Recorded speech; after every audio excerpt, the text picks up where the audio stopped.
सिद्धिबुद्धिप्रदे देवी भुक्तिमुक्तिप्रदायिनी मंत्रमूर्ते सदा देवी महालक्ष्मी नमोस्तुते। हरिगंड समुद्भूते सुरासुर नमस्कृते अघौघनासिके काली पापं मे हरगण्डकी। विश्वोर्गण्डात् समुद्भूता मुक्तिनाथात् प्रवाहिनी नारायणि नमस्तुभ्यं पापं मे हरगण्डकी। सिद्धिबुद्धिप्रदे देवी भुक्तिमुक्तिप्रदायिनी मंत्रमूर्ते सदा देवी महालक्ष्मी नमोस्तुते। अस्मद्देशिकस्वी शैलेशादि प्रणतोऽस्मि नित्यम्। आपदामपहर्तारं दातारं सर्वसम्पदां लोकाभिरामं श्रीरामं भूयो भूयो नमाम्यहम्।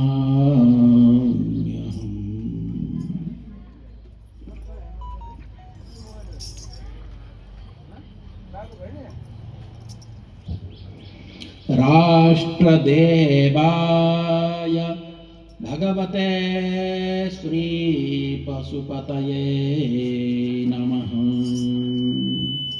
हिमालय विहारिणे श्री मुक्तिनाथाय नमो नमः। गोभ्यो नमः गण्डक्यै नमो नमः।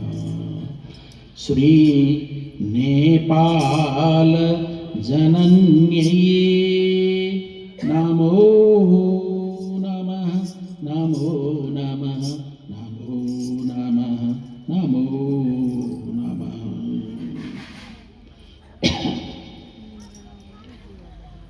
अनंत अनंत कोटि ब्रह्मांड नायक सर्वेश्वर परमेश्वर मुक्ति का अधिष्ठाता भगवान श्री मुक्तिनाथ जगत जननी श्री पंच महालक्ष्मी माता माता श्री का वैभव पूर्ण कृपा कटाक्षबाट संप्राप्त आज को यो पावन दिन पावन क्षण शुभ र सुखद मुहूर्त पुण्य सलिला श्री नारायणी आमा का काखमा अवस्थित यो देवभूमि देवचुली यो पावन क्षेत्र मेरो लागि मातृभूमि पनि हो।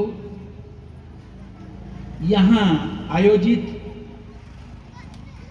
श्रीमद् भागवत सप्ताह ज्ञान महायज्ञ को समापन अभिषेक बाँकी छ।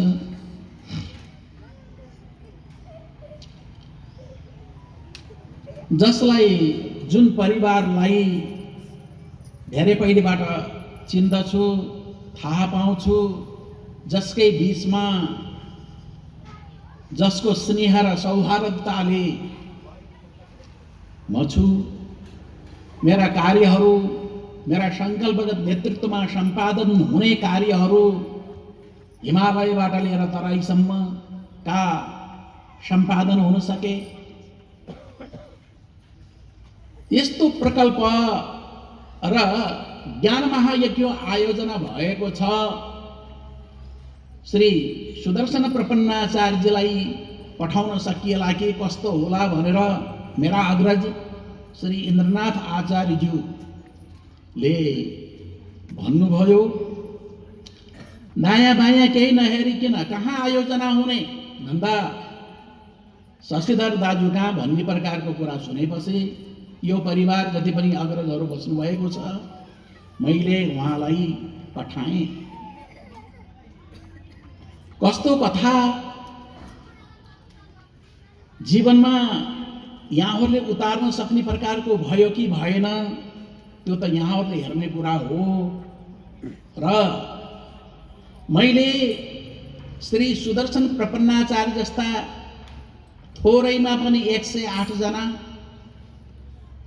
र नेपालका अहिले कथा वाचन गर्ने छोरी मान्छेहरू जो प्रसिद्ध रूपमा छन् तमाम, त्यस्ता व्यक्ति पनि कमसेकम 108 जना तयारी हुन् भनेर अगाडि बढाएँ। अहिले सुदर्शन प्रपन्नाचार्य जस्ता 100 का आधा नभए पनि केही जना ब्रह्मचारीहरू, सद्गृहस्थहरू छन्, देवीहरू, छोरी मान्छेहरू, जति संख्यामा जस्तो नेपाल आमाको सेवा गर्नको लागि निक्लन पर्ने हो ननिक्लेकाले सर्वसिद्धिधाम पञ्चकोटमा अहिले श्री जयनारायण कौशल्या संस्कृत गुरुकुलम बडा दिव्य रूपमा भएको छ। यो राष्ट्रलाई समृद्ध बनाउनको लागि, यो राष्ट्रलाई सम्पन्न बनाउनको लागि, सबैका आँखामा आँसु नआउनु भन्नको लागि छोरी मान्छेहरू अगाडि बढ्नुपर्छ। यत्र नारीयस्तु पूज्यन्ते रमन्ते तत्र देवता। जहाँ नारीहरूको, देवीहरूको सम्मान हुन्छ त्यो राष्ट्र समृद्धिशाली हुन्छ भनिएको कारणले गर्दा हाम्रो पञ्चकोटमा सञ्चालित भएको गुरुकुलमा आफ्ना छोरी नातिनीहरूलाई तपाईहरुले पठाउन चाहनुहुन्छ भने सम्पर्क गर्नुहोला। कुनै समयमा अब आयोजित हुने कार्यमा हुन त छोरी मान्छेहरूले, साना साना नानीहरूले पनि कथावार्ता गर्दै आएका छन्। 20औं वर्ष अगाडि मैले यसको शुभारम्भ गरेको थिएँ। अहिले हाम्रो संकल्प भनेको गण्डकी माताको संरक्षण मात्र नभएर अहिले प्रवक्ता श्री सुदर्शन प्रपन्नाचार्य जीले कुरा गर्नुभयो, जल हाम्रो सभ्यता हो, जल हाम्रो संस्कृति हो, जल नै हाम्रो जीवन हो। म बोल्दैछु मेरोमा जल भएका हुनाले, पानी भएकाले। कसैको शरीरमा पानी सिद्धियो भने, ल बिमारी भयो भनेर अस्पताल पठाइन्छ, अस्पतालमा लाँदा बित्तिकै पानी चढाउँछन्, त्यो बोतलबाट, जसलाई स्लेन भनेर भनिन्छ। आँखाले हेर्ने, कानले सुन्ने, बाणीले बोल्ने पानी भएकाले हो। अन्न नभए मान्छे केही समय बाँच्न सक्छ, तर पानी नै भएन भने कोही पनि बाँच्न सक्दैन। प्राणी मात्रलाई जोगाउनको लागि पानीको खाँचो हो। त्यही हुनाले 11 वर्ष पहिले मैले सर्वसिद्धिधाम पञ्चकोट बागलुङमा 1008 जना देशका ख्यातनामा लब्ध प्रतिष्ठित व्यक्तिहरूलाई ल्याएर विश्व शान्ति गण्डकी कलशको शुभारम्भ गरेको कुरा थाहा छ र धेरैजना यहाँहरू मध्येबाट संस्थापक पनि हुनुहुन्छ होला। संस्थापक अर्थात् निर्माणकर्ता 1008 जनाले शिलान्यास गरिएको त्यो कार्य यहाँ विलम्ब भयो। 11 वर्ष लाग्नु हुँदैन थियो। अहिले फेरि त्यो शुभारम्भ भएको छ। केही वर्षमा त्यसले समापन हुनेछ। गण्डकी सभ्यता, जल सम्पदालाई बचाउने कार्य र संसारभरिका मान्छेहरूलाई बागलुङको माथि शिखरबाट, पञ्चकोटबाट जल बचाउँ है, हामी बाँच्नेछौँ। जल कुवाको होस्, तालाबको होस्, झरनाको होस्, नदीको होस्, हिमालयको होस्, तराईको होस्, कहीँको पनि जल हामीले बचाउन जरुरी छ। जलमा हाम्रो जीवन आधारित छ। यो राज्यले भन्न सक्नु पर्थ्यो। एउटा जोगी साधु महात्माले भनिरहँदा पनि दमकको टावर त चाँडै निर्माण भयो, घिउ टावर, तर पञ्चकोटको सर्वसिद्धि कलश बन्न सकेन। संस्थापक सदस्य धेरैजना हुनुहुन्छ जस्तो मलाई लाग्छ। म आफ्नो जनहरूको बिचमा बोल्दैछु, स्वजनहरूको बिचमा बोल्दैछु, बन्धुहरूको बिचमा बोल्दैछु। छोरी मान्छे, मातृशक्तिहरूको लागि मैले जति कार्य गर्दैछु बोल्दैछु। संस्थापक नबनेकाले, संस्थापक अर्थात् निर्माणकर्ता त्यो मन्दिरमा त्यो प्राङ्गणमा उपस्थित भएर आफूले यसो हेर्दा यो मैले गरेको हो भन्ने भाव जागृत भएर आओस्। कर्ता जस्तै आज यहाँहरू कर्ता हुनुहुन्छ। अहिले गजेन्द्र मोक्ष दिव्यधाममा उभिँदा त्यो विशाल मन्दिर पनि मैले 555 जना भने निर्माणकर्ता धेरै बढ्नुभयो। अहिले पनि गएर ल हामी संस्थापक बन्छौँ भनेर घुइँचो छ त्यहाँ, यहाँहरूकै अगाडि देखि नै रहनु भएको छ। आज यो अरुण खोलाबाट बाटो भएको भएदेखि म घुमेर दाउनेबाट भएर दुम्कीबाट दाउने भएर बरघाट भएर आउनु पर्दैन थियो होला। सिधै म पनि जान्थेँ फुलपाती विसर्जन गर्नको लागि नारायणीमा वा त्रिवेणी धाममा तपाईँहरू पनि चाँडै पुग्न सक्नुहुन्थ्यो। मैले विपुल प्रयास गरेँ यो बाटोलाई बनाउनको लागि। साक्षी छन् अरुण खोलाका जनता, साक्षी तपाईँहरू हुनुहुन्छ। फेरि राजनीति जङ्गलको निकुञ्ज पर्यो भनेर अप्ठ्यारो भयो। यस्तै यस्तै केवल मठ मन्दिर बनाउने, आश्रम बनाउने, विद्यालय बनाउने कार्यमा मात्र नभएर हामीले बाटोघाटो पुल पुलेसा जनतालाई मर्का परेको कार्यमा हामीले हात बटाउँछौँ। हुन त आज यहाँ छु, भावनात्मक रूपमा पनि मैले पितृपुर्खालाई सम्झेको छु। म जब अवध धामबाट आएँ पहिलो पटक हातमा झोला लिएर, मलाई कहाँ बागलुङबाट आएर बस्नु भएको छ भन्ने कुरा थाहा थिएन। आमाको दर्शन गर्नको लागि, आमा भनेको यस्तो हो कि संसारमा सबै कुरा पाइएला। बाबाको भन्दा पनि 10 गुणा ऋणी बालक आमाको हुन्छ। आमाको आत्मामा आए। कुन घर हो भनेर मलाई सोध्न पर्यो।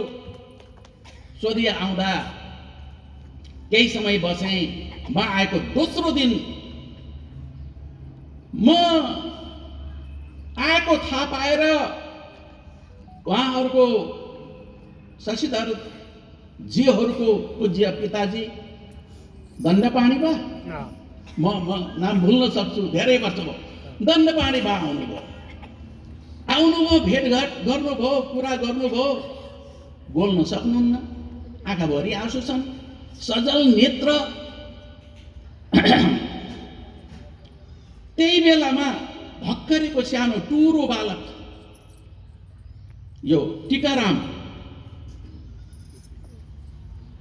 मैले हजुरसँग भएको देख्न खोज्छु, चाहन्छु, लौ न बाबु के गर्ने होला।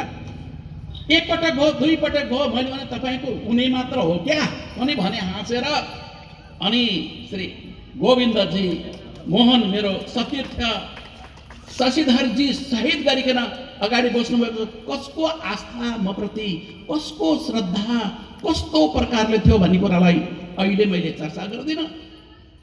सबै प्रकारका मैले उनको बच्चाहरूलाई, परिवारहरूलाई नचिनाउँला, तर मैले चिन्ने व्यक्तिलाई त मैले कहिल्यै पनि चिनेन, मलाई थाहा भएन। अहिले हेरेँ प्रमोदलाई देखेपछि थाहा भयो। प्रमोदका बच्चाहरू मेरो नजिकमा आए भने मैले चिन्दिनँ, अरूको चिन्दैन भाइ। मेरो लागि त सबै आफन्त हो, सबै आफ्ना हुन्। मेरो आफ्नो यो त्यो भन्ने प्रकारले छैन। मेरो जीवन सूर्यको जस्तो हो, मेरो जीवन सरिताको जस्तो हो, अर्थात् गण्डकीको जस्तो हो, नारायणको जस्तो हो। मैले देखिरहेको छु, परशुरामजी हुनुहुन्छ, रेशम बाबुलाई देखिरहेको छु। कतिपय नजरमा आउँदा मैले अझै पनि भुलेको रहेछु। यहाँहरूको योगदान मेरा सङ्कल्पगत नेतृत्वमा सम्पादन भएका कार्यहरूको लागि कहाँ भयो, कति भएन मैले भन्न सक्दिनँ। तर मेरो अगाडि आग्रह गर्दा म विश्वज्योतिमा, श्री विष्णुजीको हो विश्वज्योतिमा म पुगेको थिएँ हो। यहाँ पनि म अहिले आउन पाउँथेँ कि पाउँदैन थिएँ मलाई थाहा छैन।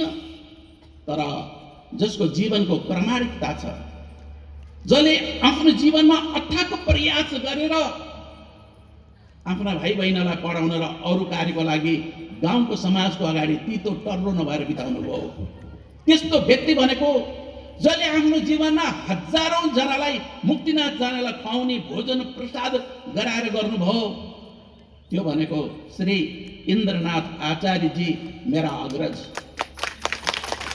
सबैको कुरा मैले टालौँ, तर मैले उहाँको कुरालाई नकार्न सक्दिनँ, टाल्न सक्दिनँ। म साधु हुँ, मैले नगरेको नि हुन्थ्यो, तर जसरी पनि पुग्न त पर्छ भन्ने कुरा गर्नुभयो। अग्रज हो, उहाँले यति भनिसकेपछि म यहाँहरूको बिचमा पुगेँ। मेरो जीवनको उद्देश्य नै सर्वे भवन्तु सुखिनः, सर्वे सन्तु निरामयाः, सर्वे भद्राणि पश्यन्तु, मा कश्चित् दुःखभाग् भवेत्। एकजना पनि दुखी नहुन्, कसैको आँखामा आँसु नआउन्, कसै कोही थिचोमिचोमा नपरुन्, कसैमा पनि दुःख कष्ट नहोस्। अरूलाई आउने दुःख छ भने, कष्ट छ भने मैलाई आओस्, मेरै आँचलमा आओस्। म त साधु, हिम वर्षा आतप सबै कुरालाई सहन गर्नु सक्ने साधु हुन्छ, अरूको लागि बाँच्ने साधु हुन्छ। म जस्तो बन्न पर्थ्यो त्यस्तो स्वामी, त्यस्तो साधु बन्न सकिन होला। तर नेपाल आमाको उपासना गर्दछु, नेपाल जननी भन्दै भने सुरुवात गर्छु। ऊ नेपाल आमाको मन्दिर काठमाडौँमा भयो, नेपालको चुच्चे नक्साले सहित भएको नेपालको गौमातालाई अगाडि गरेर यहाँहरूले जानुभयो भने देख्नुहुन्छ। राष्ट्रियतालाई जसले विखण्डन गर्न चाहन्छ, राष्ट्रियतालाई जसले विखण्डन गर्न चाहन्छ, मलाई त्यो सह्य हुँदैन। देशका प्रधानमन्त्री मन्त्रीगणहरू हरेक प्रकारका व्यक्तिहरूलाई राखेर पशुपतिमा यज्ञ गरेर माटोको टीका मैले दिएको छु। नेपालको नक्सा र नेपालको झण्डालाई जोगाऊ है, चन्द्र सूर्य अङ्कित भएको झण्डा यता त्यता हुँदैन भनेर भनेको छु। मेरो अभियानमा यहाँहरू जस्तै तमाम तमाम तमाम परिवारहरू सहभागी भएर हिँड्नु भएको छ, यात्रा सहयात्रा गर्नुभएको छ। लाखौँ लाखौँ जना। म भारतमा पनि 2-4 वर्ष नभइकन जाँदिनँ। मेरा शिष्य प्रशिष्यहरू देश विदेशमा भए तापनि म कहिल्यै पनि अमेरिका गइन, बेलायत गइन, अस्ट्रेलिया गइन, बाहिर गइन, समुद्र पारी जाँदै गइन। नेपाल आमाको उपासना गरेर बसेको छु। मेरा अभियानमा हिजो मात्र यहाँबाट जानुभयो अरे मेरो प्रिय शुभशङ्करजी, शुभशङ्कर कण्डेल, जसको पत्नी शारदाजी, शारदा होइन त देवी, शारदा हो, नाम याद छ नि, शारदा। कताको बाटो, कताको यात्रा। हिजो युवान जवान अवस्थामा श्री दीननाथजी आउनुभयो, उहाँको पिताजी। ल हजुर त अभिभावक, यी बच्चाहरूलाई छोरी बहिनी नानी मेयरमा लड्दै थिइन्, मैले जिम्मा दिन्छु भन्नुभयो।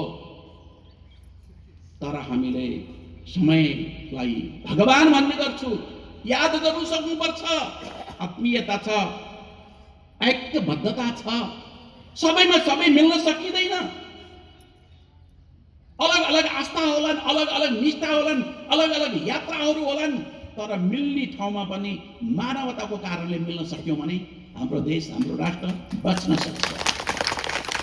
आस्था आफ्नै ठाउँमा होलान्, लगानी आफ्नै प्रकारका होलान्, तर जहाँ साथमा आउनु पर्ने ठाउँ हो त्यहाँ आउन सक्यौँ भने, अरूलाई सम्मान गर्न सक्यौँ भने हाम्रो अस्तित्व रहन्छ भन्ने मेरो भनाइ हो। बारतलीमा बसेर दण्डपाणी बा जो दिवंगत भएर जानुभयो, आँसु पुस्दै यसरी फालेको अझै पनि मलाई थाहा छ। बारतलीमा काठको घरमा टीकारामजीले, हुन त मसँग अहिले सम्पर्कमा धेरै नभएको, अस्ति बेनीको ठुलो सभामा टीकारामलाई देखेँ, तर मेरो नाम याद रहेन। त्यसपछि भने त ओहो भुल्नै भएन भनेर याद गरेँ। आज मसँग साथै हिँडेर सहयात्रा गरेर कार्य गरेर हिँडेको व्यक्ति, तर 2वटा पैसा कमाउनु ठुलो कुरो होइन। पैसाले शान्ति मिल्दैन। आफ्ना अग्रज पूर्वजहरू पितृ पुर्खालाई प्रसन्न बनाउने कार्यमा यात्रा श्री टीकारामजीको होइन, अरू समस्तको हुनुपर्छ, धेरैको हुनुपर्छ। कविजीको पनि हुनुपर्छ, मोहनजीको पनि। अहिले वाचन गरेर गएको सूर्य होइन त, सूर्य गोविन्द बाबु, सबैको सहकार्य हुनुपर्छ। अस्तु, यति भन्दै म समय भगवान हो, सबैको पितृपुर्खाको कल्याण होस्, सबैको जय होस्। नेपाल आमा सदैव हाँसुन्, नेपालको माटो सुवासित बनोस्, सुगन्धित बनोस्। कसैले विजातीयहरूले हेप्न नपाउन् नेपाली जनलाई, नेपाली मनलाई, नेपाल धारालाई। र तपाईहरुबाट अपेक्षा यही हो। गण्डकीको पावन तटमा अहिले जति जति कार्य भएका छन्, सुन्नुहोस्, मृग सरोवर कालन्जरमा 1 वर्षबाट यज्ञ भएको छ। अब त्यसको समापन वैशाखमा गएर हुनेछ। एवं प्रकारले मुक्तिनाथमा मुक्तिनाथ रथ यात्रा हाम्रो प्रत्येक साल हुने गर्दछ। गत वर्षबाट हामीले शुभारम्भ गर्यौं। 6 महिनासम्म मुक्तिनाथमा यज्ञ हुन्छ। धेरै ठाउँमा धेरै प्रकारका सेवाका प्रकल्प चलेका छन्। घर द्वार परिवार छोडेर गृहस्थी नभइकन बाल बच्चा केही छैन, त्यही पनि जहिले सुकै मलाई असार 15 हुने भक्त वत्सल भगवानको। तपाईहरुलाई असार 15, असार त वर्षमा असार आउँछ होला, तर मलाई जति बेला पनि उत्तिकै बितेको छ, उत्तिकै दौडेको छु, उत्तिकै कार्य गरेको छु, सेवा गर्ने कार्य गर्न चाहन्छु, सेवामा बगिरहेको छु। किन? मलाई एकबार कोरोना भयो, आयो नि बिमारी। त्यति बेला म त छकमा पनि चढ्न नसक्ने, भर्याङ पनि चढ्न नसक्ने। हैन, मलाई कहाँबाट यसले छोयो भने, अनि खानपान सबै प्रकारको सबैसँग छोइँदैन, अलग बसिन्छ, अलग आसन हुन्छ। गाडीमा कसैको बस्नु पर्यो भने पनि पोछा लगाएर बसिन्छ। यति सावधान हुँदाहुँदै पनि कोरोना, त्यो कोरोना भन्ने रावण यस्तो आयो, सबैको घुँडा टेकायो त्यसले। त्यो महाराक्षस देखिने हो भने कति चुड्थ्यो होला, कति पिट्थ्यो होला, देख्न पनि नसकिने, दुःख पनि दिने। त्यस्तो कोरोना आएपछि मैले सोचेँ, ओहो, कतिपय मेरा शिष्य प्रशिष्य, कतिपय राष्ट्रका राम्रा व्यक्तिहरू पनि बढाएर लिएर गयो त्यसले। मैले भने होइन, मेरो पनि नम्बर लाग्ने भएछ क्या भन्ने लाग्यो। अनि म झन् सेवा गर्न, मलाई कहीँ मन्दिर निर्माण पुरा गर्नु थियो भने, कहीँ गएर विद्यालय बनाउनु थियो भने, कहीँ गएर आश्रम बनाउनु थियो भने, कहीँ गएर अरू सेवाका प्रकल्पलाई गर्नु थियो भने म झन् 4 घण्टा सुतेर मात्र अहर्निश खटेर लाग्न थालेँ। म आज यहाँ बोल्दैछु, भोलिको दिनमा बोल्न सक्छु सक्दिन थाहा छैन। आज म यात्रा गर्दैछु, भोलि यात्रा गर्न सक्छु कि सक्दिन थाहा छैन। घरमा भएको वृद्ध 90 वर्षको बा करबट बदल्न सक्दैनन्, घरमा हुन्छन्। त्यही घरको 18 वर्षको नाति, एउटै नाति पट्ट गइदिन्छ। ल हेर्नुहोस् त, विधिको विधान हाम्रो हातमा छ। यो सबै कुरा कति बेला कहाँ के हुने हो भन्ने लागेकाले मैले अहिले सेवाको प्रकल्पमा अगाडि बढेको छु। हाम्रो जीवन अशाश्वत हो, यसलाई हामीले सदैव यत्तिकै हुनुला भन्ने कसैले पनि नसोच्नु। त्यति बेला सबैको श्रद्धा, सबैको अग्रजहरूको, दाजुहरूको मलाई थाहा छ, तर शशिधर चाहिँ एकदमै काम गर्नुहुन्थ्यो। अगाडि बारीमा हुँदा नेपालमा गिनिज बुकमा राख्ने हो भने सबैभन्दा रेडियो धेरै सुन्ने मान्छे, धेरै रेडियो सुनेर संसारभरिको जानकारी, यो देशको प्रधानमन्त्री, यो ठाउँको राष्ट्रपति, यो ठाउँको यस्तो त्यस्तो। मैले भने अब राम राम पनि भन्नुपर्छ क्या। अब हरिहरि गोविन्द भन्यो। राजनीतिक ज्ञाता भन्यो भने कस्ता कस्ता मन्त्री भयो, उहाँलाई लाएर सर्लक्कै मन्त्री बनाइदिएको भएदेखि देश हाँक्न सक्ने मान्छे। अब धेरै वर्षपछि मैले देख्दैछु यति ज्ञान हुने, कुन देशमा कुन ठाउँमा के भयो भन्ने कुरा ताजा खबर रेडियो कानमा लगाएर बारीमा काम गर्दै पनि रेडियोलाई साक्षी राखेर गर्ने, त्यस्तो गर्नुहुन्थ्यो। तर समय भनेको यस्तै हो। आयो टप्प टिपी लग्यो मिति पुर्यो, टारेर टर्दैन त्यो, कसैलाई हामीले रोक्न सक्दैनौँ। अब एउटै कुरा हो, जति तपाईहरुले जप गर्न सक्नुहुन्छ जप गर्नुहोस्, राम राम भन्नुहोस्, ओम नमो भगवते वासुदेवाय भन्नुहोस्, परमात्माको भक्ति गर्नुहोस्। जीवन शाश्वत छैन। कति बेला बत्ती छ नि, तेल हुने बेलासम्म त बल्ने हो नि, नभए धपक्क हुन्छ। यो जीवनको केही थाहा छैन। हामी सदाका लागि यहाँ आएका होइनौँ, हामीले घर परिवार इष्टमित्र बन्धु बान्धव राम्रो भए पनि चटक्कै छोडेर जानुपर्छ। भागवतले दिएको ज्ञान यही नै हो। हामी यहाँका होइनौँ।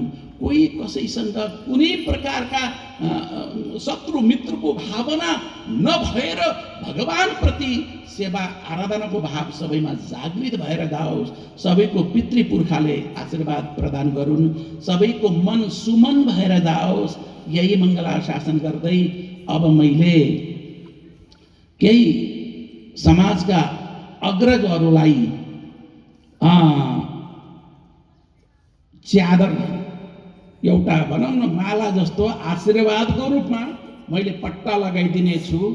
अनि अभिषेक उहाँहरूलाई गरिसकेपछि क्रमशः म यहाँहरूलाई पनि आज यज्ञको प्रसादीको अन्तिममा अभिषेक यहीँबाट दिएर प्रस्थान गर्नेछु। 4 गतेबाट आजबाट भगवानको ब्रह्मोत्सव गजेन्द्र मोक्ष दिव्यधाममा शुभारम्भ भएको छ। यहाँहरू सबै मिलेर 1-2 बस 2-4 बस आउनुहोस्। 6 गतेको रथयात्रालाई 6 गते हो 6 गतेको रथयात्रा भगवानको दर्शन गर्ने गरिकन एउटा टिम 6 गते आउनु, अर्कोले 7 गते 9टा बिहार भगवानको कसरी हुन्छ हेर्न आउनु, अर्को टिम 8 गते कसरी भगवानलाई स्नान गराइन्छ श्री गजेन्द्र मोक्ष नारायण भगवानलाई स्नान हेर्नको लागि आउनुहोस्। सके नसके पनि 150बाट 200 वटा गाईहरू त्यहाँ हुनुहुन्छ। गौमाता विभिन्न ठाउँमा सेवाका प्रकल्पको बारेमा ऐनी श्री सुदर्शन प्रपन्नाचार्यजीलाई यहाँले सुन्नुभयो। युवक, विद्वान, धैर्यवान, ठुलो हुन नपर्ने, सबैसँग मिलेर घुलमिल गरेर कार्य गर्ने यस्तो प्रकारको व्यक्ति। आज उहाँ 1 हप्ता पहिले सबै काम छोडेर सप्ताह पुराण छोडेर सप्ताह पुराण भइरहेका हुन्छन्। किनकि केवल कथा पुराण भन्ने होइन, अरू वैज्ञानिक विवेचना जो यहाँहरूले सुन्नुभयो यतिको व्यक्तिलाई समाजले पाउन गाह्रो हुनेछ। मैले पठाएँ र उहाँलाई पनि त्यहाँ पुग्नुपर्ने छ। अस्तु यति भन्दै अब समय भगवान हो।